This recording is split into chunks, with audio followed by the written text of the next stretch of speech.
Kwa sasa hivi watu wanaweza kahisi ni makosa, lakini kuna sababu, yani kila kitu kina sababu yake yani. Kwa mfano mtu anaweza kusema kosa la Tamthilia ya Dunia Kasi hatujawahi kuona kwake. Lakini sio kwamba wanashindwa kuwa na kwa Kasi, hapana, kuna sababu zake. Sijui unanielewa. Kosa jingine labda mtu anaweza kusema labda tunachelewesha kutoa. Sio kwamba tunafanya makusudi, hapana, ni changamoto za hapa na pale ndio maana tunachelewa kutoa. Kosa jingine la tatu si ni kosa gani sasa? Labda ofisi ya manyanya, lakini sio kwamba ni kosa, hapana. Ni kuna sababu kwa nini hamuioni ofisi ya manyanya.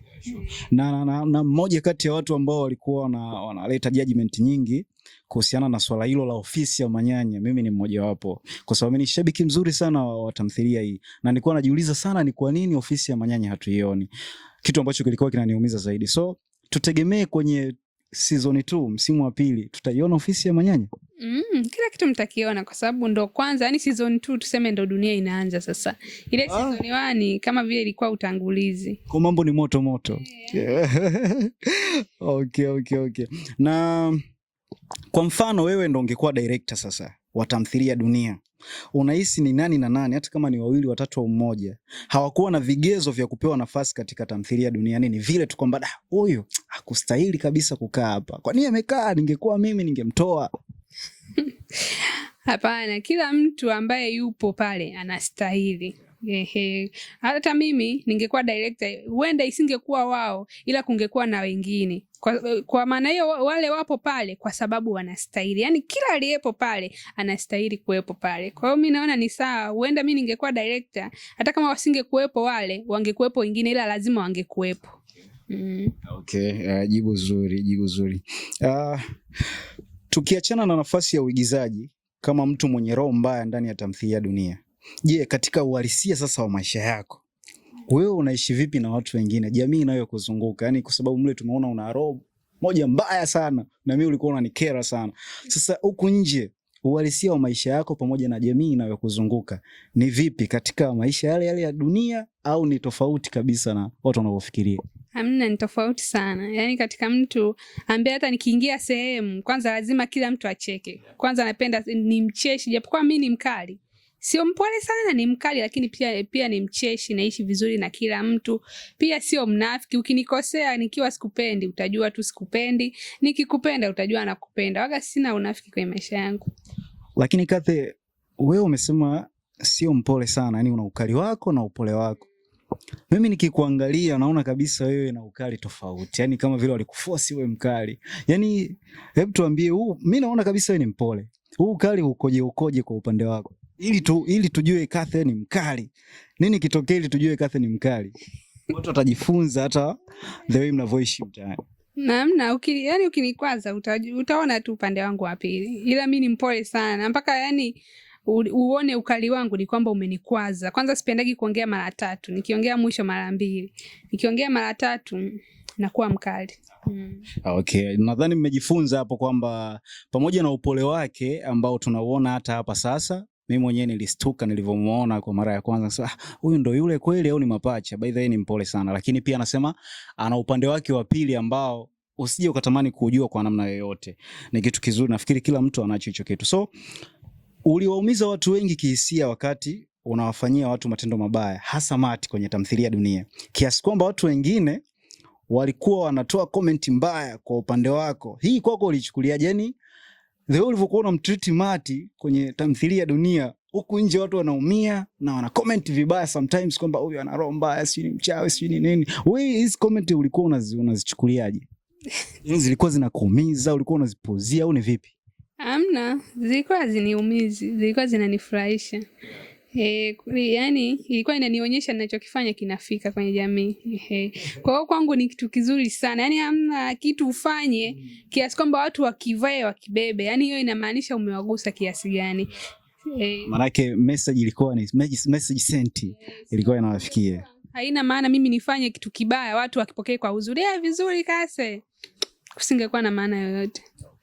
Na tukiachana na mahusiano ya uigizaji, wewe pamoja na karakta wenzio ambao mlikutana kwenye dunia, mahusiano yako ya ukawaida na hao watu uliocheza nao kwenye tamthilia hiyo yakoje? Kwa sababu mara nyingi huwa tunapata kusikia kwamba huyu na huyu hawaelewani kisa hiki, huyu japokuwa mko sehemu moja, na mara nyingi huwa inatokea kutofautiana zaidi, hasa wengine kuhama kundi kufanya hivi kwa sababu ya maelewano, nyinyi kwa nyinyi mnakosa. Wewe na wenzio ikoje?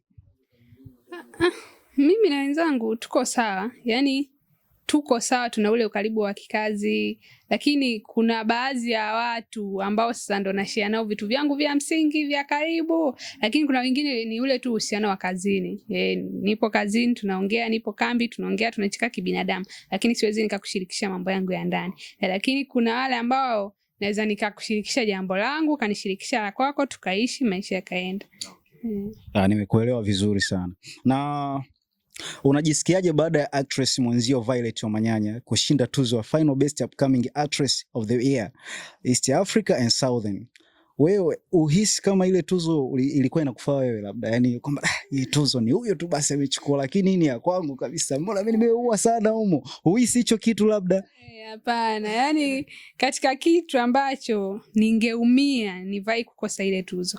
Sure. Tangu siku ya kwanza tu anaingia ameniambia nimebahatika kuingia, nilimwambia unachukua yani kiroho safi kutaka kona. Yani hata wangenipa mimi ningewaambia hapana bwana, hebu mpeni Vai. Kweli? Kumbe una upendo mkubwa sana na Violet kiasi hicho. Yani ni kitu kizuri sana. Tupendane. Hapa tunapata funzo kwamba upendo ni kitu kikubwa muhimu, hata kama mko mnafanya kazi moja, mko ofisi moja, mko kwenye nyumba moja, upendo ndo kila kitu. Kama mnavyomsikia hapa Kathy anasema kwamba hata ingekuwa tuzo anapewa yeye angeforce aende kwa nani? Kwa Violet, kwa sababu ndo anaona anastahili. Hiyo yote ni kwa sababu ya upendo.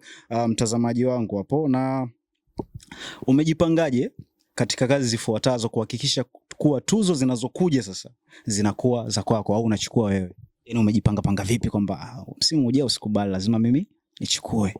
Mimi ninachoamini ni kazi tu. Kama unafanya kazi nzuri bila hata kuforce kutumia nguvu, zinakuja zenyewe, kwa sababu watu wanaona unachokifanya. Uzuri wa watu sio vipofu, yani wanaona ukifanya kitu kizuri watu watakusupport, wataona wewe ukafanya kizuri, watakupa kama unastahili. Kwa hiyo tumejipanga kufanya kazi nzuri. Okay. Sawa. Na Tamthilia Dunia season 1 imefika final. Je, tutegemee nini kwa upande wako katika Tamthilia Dunia season 2? Mtegemee vingi tu, nyie kaeni mkao wa kula muangalie, kuna surprise nyingi zitakuwepo, kuna maingizo mapya mengi yatakuwepo. Kwa nyie kaeni tukakutulia, pengine uwezi jua, pengine ambao walikuwa wanatamani Kasi aumbuke pengine akaumbuka, pengine asiumbuke, lolote inawezekana. Lakini uchawi tutegemee zaidi, ndio? Wenda nikaokoka pia, uwezi jua.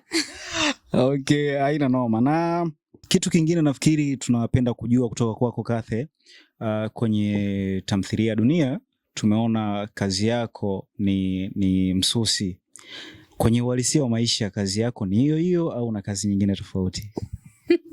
Jamani, sasa mimi kazi yangu sikuigiza. Mimi kazi yangu muigizaji. Okay. Mle kwenye ususi hapana, hata kusuka sijui. Okay. Ila mimi kazi yangu ni msanii.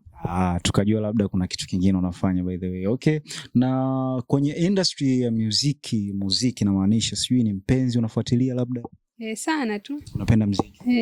Sasa kuna challenge hapa kidogo naomba nikuulize, alafu tupate majibu kutoka kwako. Ikitokea sasa hivi Nandy na Zuchu wamekudm kwenye Instagram yako, Facebook, kokote kule wamekudm kwa pamoja, ni msanii gani kati ya Zuchu na Nandy utawahi sana kumjibu, yani kureply? Kwa sababu huwezi ukareply wote kwa wakati mmoja, lazima utaanza na wewe utamaliza na wewe. Sasa nataka kujua ni upi utaanza naye. Nikiingia DM SMS ambayo nitakuta ndo ipo juu ndo nitaanza nayo hiyo. Okay. Afu nyingine ndo itafuata. Nadhani mmejifunza kitu. Kathy ni mjanja sana by the way, na amejibu vizuri, kwa maana kwamba yeye ya kwanza itakayokuwa imeingia, haijalishi ni ya Zuchu au Nandy, ndo atakaanza kuireply. So swali la kizushi by the way, swali moja la kizushi. Ni kosa gani la kipekee linaloweza kufanya ukamwacha mpenzi wako na usiweze kumrudia tena kwenye maisha yako? Kosa kubwa. Makosa yote yanasameheka bwana. Mimi Kweli. Kosa gani sasa litafanya ni hata akichiti labda yani umeshamfumania mara kumfumania. Kawaida tu, labda niwe simpendi, ila kama nampenda nikimfumania tunaendelea fresh. Oya, ni funzo ili hapa kwa wapenda nao nyinyi. By the way, unaweza kumfumania mpenzi wako, amekufumania yeye, kikubwa ni kusameheana, kurekebishana, kudumisha upendo, kwa sababu ndio nguzo za kila kitu za maisha ya mwanadamu. So na kusii tu kwamba umemsikia hapa, sisemi kwamba ufuate anayosema, lakini ni ushauri kwamba ikitokea umemfumania mpenzi wako, kama kweli unampenda, jitahidi kumsamehe, kaeni chini, maisha mengine endelee. Kuendeleza vita sio kitu kizuri, na Mungu mwenyewe anasema samehe sawa mara 70. Bwana, ulikuwa na mimi, naitwa Deroma Star and this is Brainy Media TV kutokea hapa Dar es Salaam pamoja na mikoa yote ya Tanzania, na by the way pia nafikiri wanatupata hata nchi jirani. So wewe kufanya, tembelea kwenye Instagram yetu @Brainy TV Media na YouTube pia. Usahau kusubscribe, share, comment, like uwezavyo.